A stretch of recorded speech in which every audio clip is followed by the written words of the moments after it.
माननीय अजितदादा पवार यांचे मी black panther पक्षाच्या वतीनं हार्दिक अभिनंदन करतो की त्यांनी परवा दौंड येथील सभेमध्ये सांगितले की आम्ही संविधान मानणारी मंडळी आहोत. त्यांना एका मुलानं असा प्रश्न केला की नांदणी येथील जो हत्ती आहे माधुरी नावाचा, तो हत्ती त्या मठाकडे परत द्या, कारण तेथील लोकभावनांचा आदर केला पाहिजे.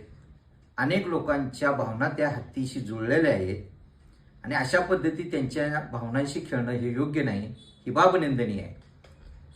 परंतु अजितदादांनी सांगितले की संविधान आम्ही मानतो. मग अजितदादा, तुम्हाला आमचा सवाल आहे, आपण ज्येष्ठ आहात, अर्थ खातं देखील आपल्याकडे आहे. सामाजिक न्याय विभागाचे 410 कोटी रुपये आपण लाडक्या बहिणीसाठी वळवलात. ते देखील तुम्ही जर खरोखर संविधान मानत असाल तर ते पुन्हा 410 कोटी देखील सामाजिक न्याय विभागाला द्यावे, ही आमची भूमिका आहे. दुसरी गोष्ट, जी माधुरी हत्ती आहे ती पाळीव आहे. पाळीव प्राणी आणि जंगलातील प्राणी यामध्ये बराच डिफरन्स आहे. हे प्राणी मांसाळलेले असतात आणि मांसाळलेला प्राणी जर जंगलात सोडला तर तिथं त्याची देखील तिथले जे हिंस्र प्राणी आहेत त्यांच्याबरोबर ॲडजस्टमेंट होण्याला देखील वेळ लागतो आणि ती त्या प्राण्याची एक पद्धतीनं केलेली कुचेष्टाच आहे.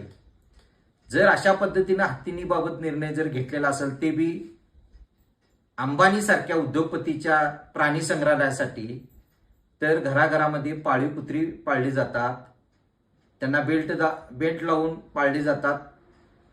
ती देखील त्यांची कुचंबनाच आहे, ती देखील सोडण्यात यावी. गाई म्हशी त्या देखील पाळल्या जातात, ते बांधून ठेवले जातात, त्यांना देखील जंगलात सोडण्यात यावे.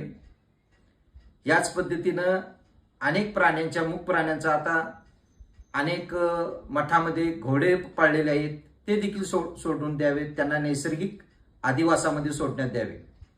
मुळात लोकांच्या भावना त्या नांदणी हत्तीशी जुळलेल्या असल्यामुळे प्रत्येकाला जर एक न्याय असेल तर तो हत्ती त्या नांदणी गावातील मठातील आणि त्या लोकांच्या जनभावनेचा आदर करून आपण नको तेवढा शहाणपणा दाखवण्याऐवजी आणि उद्योगपतींचे तळवे चाटण्यासाठी अशा पद्धतीची भूमिका घेताय, ती निंदनीय आहे. त्यामुळं ब्लॅक पॅन्थर पक्षाच्या वतीनं आमची अशी भूमिका आहे की नांदणी येथील माधुरी हत्ती हा परत मठाकडे पुन्हा देण्यात यावा. दुसरी गोष्ट, 410 कोटीचा निधी देखील सामाजिक न्याय विभागाला संविधान मानत असाल तर तो परत द्यावा.